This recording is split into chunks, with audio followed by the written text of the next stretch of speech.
Well, many a book, a magazine, a talk show, a therapeutic conversation, and a casual dinner party has been dedicated to discovering the secret of happiness. Now, Jimmy Soule says, if you want to be happy for the rest of your life, never make a pretty woman your wife. Bobby McFerrin says, and I'm embarrassed. Bobby McFerrin says that the trick is, don't worry, be happy. But Sheryl Crow astutely asks, if it makes you happy, then why the hell are you so sad? To the would-be happiness gurus, 92-year-old Benedictine monk David Standel-Rost says, why you gotta go make things so complicated? It's practicing and cultivating gratitude, not material goods or other people that are gonna make you happy. And he would know he's been researching the secret of happiness for the most of his life. A life that began in rather unhappy times. As a child, he watched the World War II returning veterans begging outside his home on the streets of Vienna. When he was 12, Hitler came in and occupied his country. He spent his teenage years under the Nazi regime, and he was finally drafted into that army. And before he could be sent to the front lines, he escaped and was hidden during the war by his mother. Here is a man to listen to, for his happiness is the kind that has been tested in the face of life's most difficult moments. And in his TED Talk that has now been viewed by over 6 million times, he starts with a very simple question, and he asks us, is it happiness that makes a person grateful? Or is it gratefulness that makes a person happy? And if you think that happiness makes a person grateful, then why do we all know so many people who have everything they need to be happy, the right spouse, the right house, the perfect children, the healthy bank account, but they just seem to ache and want more? We don't need another Hollywood movie to tell us that having it all doesn't buy happiness. In this affluent neighborhood, we see it all the time. But it's not just the lack of a Porsche in our driveway that makes so many of us feel unhappy. For some of us, our pain comes from not knowing what to tell our children or our grandchildren about the world that they will inherit. For some of us, our sorrow comes from seeing our political leaders ignore climate change. Our deep hurt comes from knowing that a man who treats women's bodies like objects can get elected to the highest offices. Our anger comes from watching people with millions in wealth telling minimum wage workers to suck it up as they scrape by. Our fear is kindled by the reports of a dramatic increase in white nationalism and extremism on the right-wing side in Canada. And by the time we've done reading the morning newspaper, boy, we can feel pretty miserable. What in the world should we be grateful or happy about? And then the day starts, and we realize that we can't fix the broken relationship we so desperately want to heal. We can't make our loved one go into addiction counseling. We can't save our friend from making a bad choice in her partner. And by nighttime, we feel guilty for ignoring Jesus' advice to not worry for our lives, to be happy. So we fall into a fitful, anxious sleep and nightmares. But can any one of us, by worrying, can we really add a single hour to our lives? So what can we do about the state of the world, our lives, our relationships? Brother David Standell-Ross says there is something he knows. Something he knows about every member of his audience before he ever sees them, and something that they know about him before he ever picks up a microphone. He knows that all people want to be happy, though we look for it in different ways. And he thinks that he has found the master key to a life of authentic, moment-by-moment happiness. Do you want the key? To understand his theory of happiness, you have to know how gratitude works. Gratitude happens when something we value is gifted to us.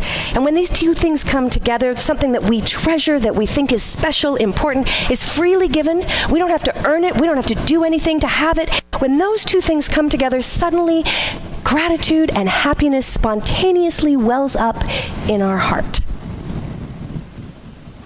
If we can recognize that our very lives, that every moment we have to live those lives is a free, unearned gift from God, then deep happiness is ours.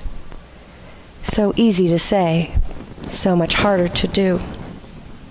But I think occasionally we catch a glimpse of this, right? These God-given miracle moments where we just give so much thanks for the fact that we are alive and in the moment we're in. For example, as we sit here, someone else is looking into their eyes of their newborn infant. As we sit here, someone else is hearing the words, "I love you," for the first time. As we sit here, someone else is saying, "Enough is enough, I am done." Most of the time, we are rushing so fast through life, we fail to see the beauty and the gift of this moment. Time unearned, so precious, for none of us know how much of it we're going to get. This moment, so precious, for without it, nothing else would be possible. If we recognized that every moment is an unearned gift, rich with opportunities to explore, we could feel our hearts fill with gratitude in every moment. But can we really be grateful for everything? Brother David says, certainly not. Certainly not. We can't be grateful for violence, for war, for oppression, for personal loss, for unfaithfulness, for bereavement. And we don't have to be grateful for everything. But we can find our way to be grateful in every moment for the opportunities in that moment. Most of the time, what is given to us is an opportunity to enjoy the people around us, the beauty around us, and once in a while, something difficult is given to us. And we find it a challenge to rise up to the opportunity in that moment. But in those moments, we can learn something, though sometimes deeply painful. We can learn patience. The road to peace is not a sprint, it's a marathon.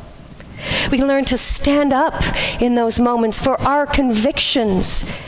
We can stand up in solidarity. We can defend our values. Indeed, those who avail themselves to the opportunities in every single moment, those who make something of their lives with their choices that they get, those are the people we admire the most. And those who fail, well, they get another opportunity in the next moment. We all have another opportunity coming our way, moment by moment.